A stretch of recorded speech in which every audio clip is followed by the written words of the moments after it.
The story of Elena Marchetti, a 26-year-old woman who lives in the shadow of her Milanese family. In spite of her considerable professional success as a marketing manager for a prestigious fashion house, Elena feels persistently ignored and undervalued by her parents and older brother. When she decides to buy an apartment in the center of Milan with her savings, her family reacts with total indifference. But what Elena discovers during a family dinner will forever change her perception of herself and her relationship with those she thought she loved unconditionally. The clang of keys dropping onto the marble entrance floor reverberated throughout the silent, empty apartment, sounding like a scream of despair. It was 11 o'clock on a Friday evening in November, and I, Elena Marchetti, had just returned from what was supposed to be a celebratory dinner with my family.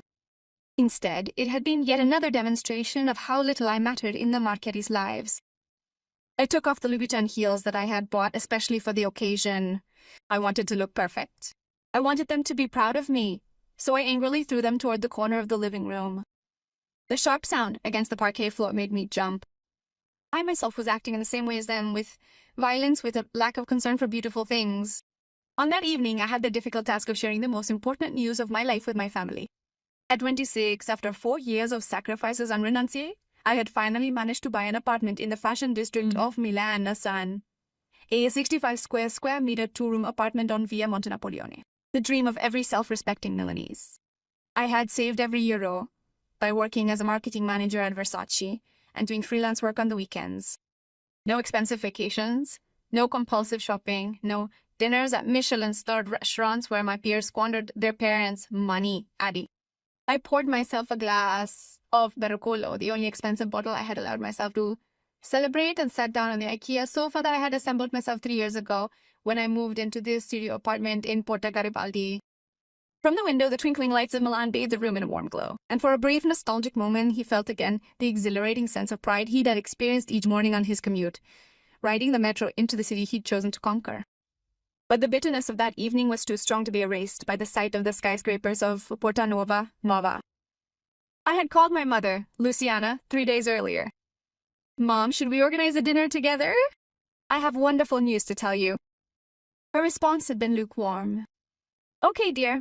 Let's see what we can do." As if it were a favor she was doing me. As if the presence of her youngest daughter were a burden to bear. We had chosen Giacomo's, the restaurant where the Marchetti family had gone for special occasions since I was a child. My parents, Luciana and Roberto, had arrived 10 minutes behind schedule, a departure from my father's customary punctuality. He was a very precise engineer who ran a construction business in Monza. My brother Marco, who was 4 years older than me, had arrived 20 minutes late using the traffic as an excuse from San Siro, where he lived in a penthouse that my father had bought him for his 30th birthday. "So, Elena, what's this big news?" my mother had asked after ordering, in the tone she used when she had to pretend to be interested in my things. Her suit, a striking Armani creation, cost more than my entire monthly salary, and she continued to check her phone throughout our conversation. "I bought a house," I had announced, smiling and expecting at least an exclamation of surprise. "I paid for an apartment on Via Monte Napoleone all by myself with my savings." The silence that had followed had been deafening. Marco paused his eating for a split second, eyes lifting slightly from his plate of risotto alla Milanese before he continued eating. Dad gave a distracted nod as if I'd simply told him I'd picked up a new lipstick, a completely insignificant detail. Mum gave a smile, the kind I understood very well indeed. A formal smile she keeps for stories that just bored her, you see. "Good, dear," he had said, finally. "Let's hope it's a good investment." A good investment. 4 years of my life. Every sacrifice. Every weekend spent working instead of having fun. Every no I said to friends who invited me on vacation, summed up in that cold and calculating sentence. "How much did you pay?" Marco had asked, chewing loudly. "I hope you didn't do something stupid. The real estate market is unstable these days." €650,000, I had replied, trying to keep my tone neutral. "I paid it in full, without a mortgage." That was when, for the first time, I saw a real sign of my father's attention. His eyes had narrowed slightly, as they always did, when he didn't believe in something. "All in cash, Elena. Where did you get all that money from?" The question had hit me like a slap in the face. Not compliments. We are not proud of you, but the suspicion that you had done something illegal or immoral to get that amount.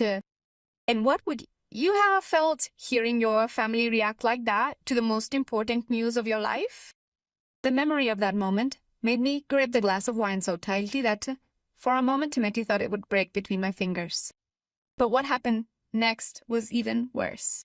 The bitter taste of Barolo brought me back to the present, but my mind was still stuck in that restaurant, at that table where I had felt judged by my own family. I had patiently explained how I had accumulated that money, my salary, at Versace, the freelance, projects for small boutiques, the savings I religiously set aside every month, but the more I talked, the more I saw, in their eyes, that expression I knew all too well. Skepticism mixed with condescension. You've always been good at telling stories, Elena, Marco had commented, cutting his vitello tonato with mechanical movements. But 650,000, that's not trivial. Are you absolutely sure there isn't some kind of sponsorship involved in this purchase? The implication was so blatant, so painfully clear that my cheeks instantly flushed. My brother, who had received every advantage his university paid for, a new car every other year, and as a gift a magnificent penthouse in San Siro, was implying that I, his sister, couldn't have honestly accumulated such a sum. Marco. I protested, my gaze searching my parents' faces for some support, some understanding, but they remained silent, their faces unreadable, as if they too were waiting for a more compelling justification for such a significant investment. My father, with his sharp steel gray eyes, I knew all too well from countless business meetings, placed his fork down, a clear signal that this conversation wasn't going to be a light one. Elena, he began, his voice steady, almost dangerously calm. We don't want to interfere in your private affairs, but as your father, I have a responsibility to ensure you're making sound financial decisions. A luxury apartment in the heart of Milan is a substantial investment, a significant undertaking, demanding careful consideration. The offer of financial assistance, offered with an air of paternal indulgence, felt insulting, like treating a child who'd overspent their allowance. Dad fixed the damage. They couldn't conceive that their daughter, the one they had always considered the dreamer of the family, could have achieved such an important milestone on her own. I don't need help, I replied, trying to keep my tone calm. I have all the documents, all the transfers, every certification. Yes, but Elena, Mom had intervened with that honeyed tone she used when she wanted to say something unpleasant, seeming polite, and working in fashion isn't exactly the most stable industry in the world. And besides, you're still young. Maybe you should have consulted us before making such an important decision. Consult them. As if you were still 16 and had to ask permission to buy a pair of jeans. The most absurd thing was that in the previous 4 years, every time I had tried to share my plans, my dreams, my ambitions with them, they had listened to me with the distracted air of someone putting up with a child's tantrums. Dinner had continued in an increasingly tense atmosphere. Marco had started talking about his latest work project. He was an account manager at a large advertising agency, a job he had gotten thanks to his father's connections, and suddenly all the attention had shifted to him. My parents were completely captivated as he described a marketing campaign for an automobile brand, asking insightful questions and offering compliments on his creative approach. He had always been like that. Marco was the perfect son, handsome, tall, with that dazzling smile that won everyone over. He had been captain of the high school basketball team. He had studied economics at Bocconi, always paid for by his father. He had the right girlfriend, Carlotta, the daughter of a Milanese notary, beautiful as a model and with the right social pedigree. I, on the other hand, had always been little Elena, the slightly introverted one, the one who preferred reading to going out, the one who had chosen marketing and communications instead of serious economics. I was also physically different. Brown hair instead of the blonde ones that belonged to my family, green eyes instead of blue, 1.65 meters instead of the imposing height of the merchants. Mom used to often tease me, saying I must have been adopted, but sometimes I wondered if she really believed it. And you, Elena, how's work? Dad had asked me toward the end of dinner, more out of politeness than genuine interest. Well, we just launched the Versace fall/winter campaign, and I coordinated the entire digital team.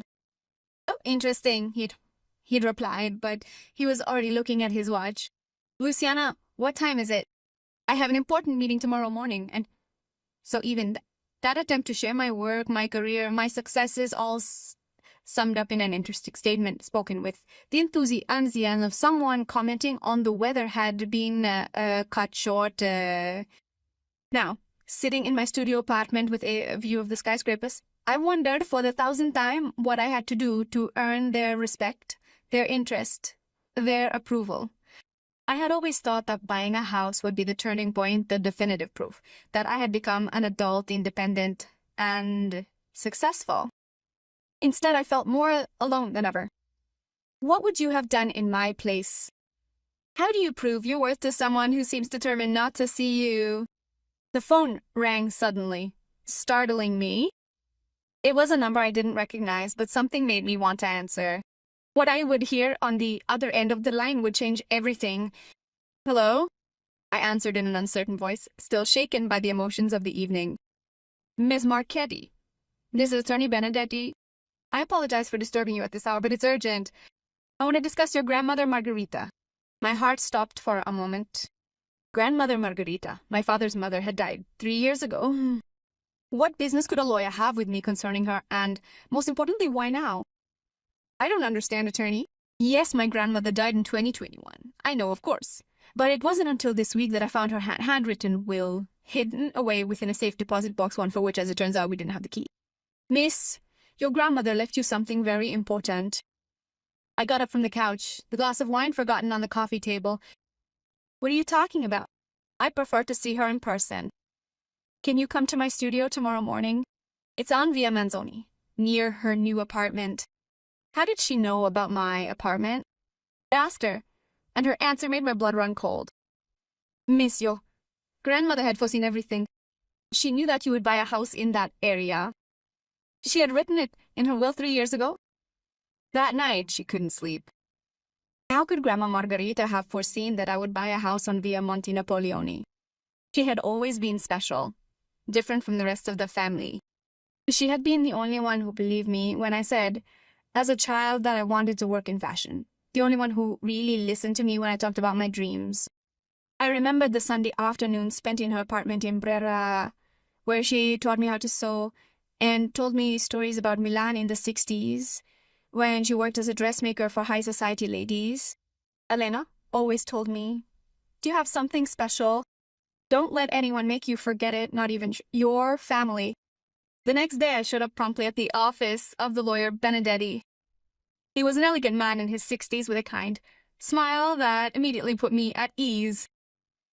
His grandmother was an extraordinary woman, he said as he opened a folder, and had learned many things about his family. He pulled out a sealed envelope with my name, handwritten in Grandma Margarita's elegant handwriting. Before reading the will, her grandmother wanted her to read this letter. With trembling hands, she opened the envelope. The letter was written on headed paper in that perfect handwriting that I remembered well. My dear Elena, if you are reading this letter, it means that you have finally bought your house. I knew you would make it because you are the only one in the family who has inherited my determination and my independence. I have lived long enough to see how your family treats you. Roberto, my son, has become like his father, cold, calculating, incapable of seeing beauty and strength that are in you. Luciana has always considered you a disappointment because you are not flashy enough for her standards. And Marco, poor Marco, doesn't even know who he really is, too busy living for reflection. But I have always seen you, Elena. I have seen you become a strong, courageous, determined woman. I have seen you fight for your dreams while they ignored you. That is why I decided to leave you everything. The letter fell from my hands. Everything?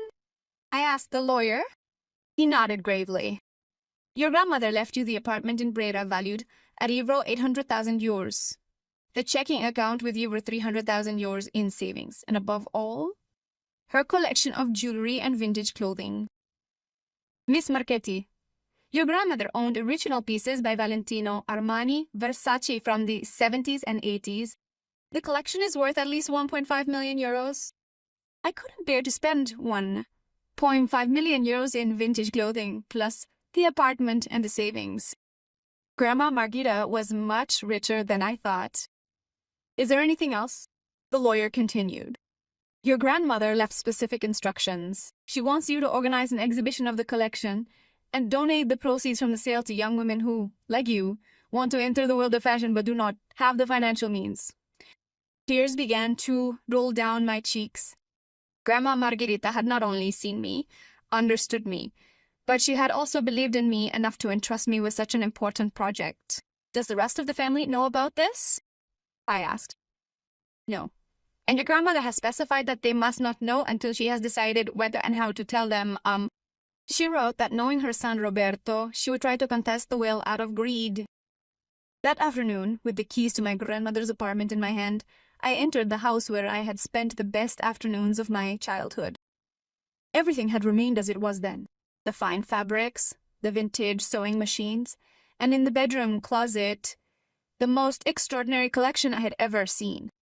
Valentino dresses that had been shown in Paris, Armani creations, from the 1970s, 80 unique Versace pieces.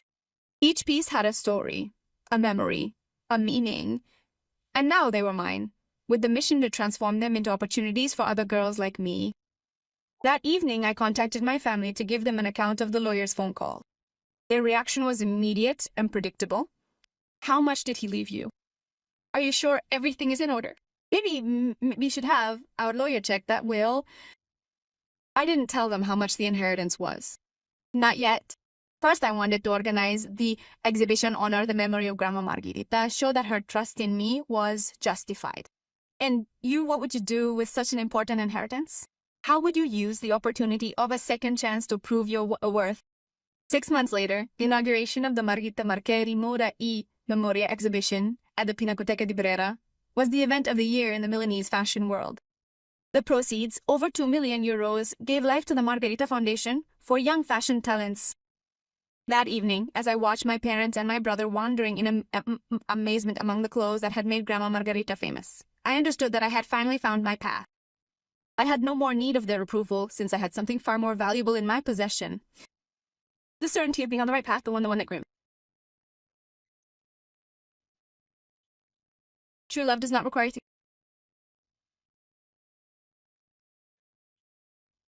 True love sees, supports, believes, even when the whole world seems to doubt you.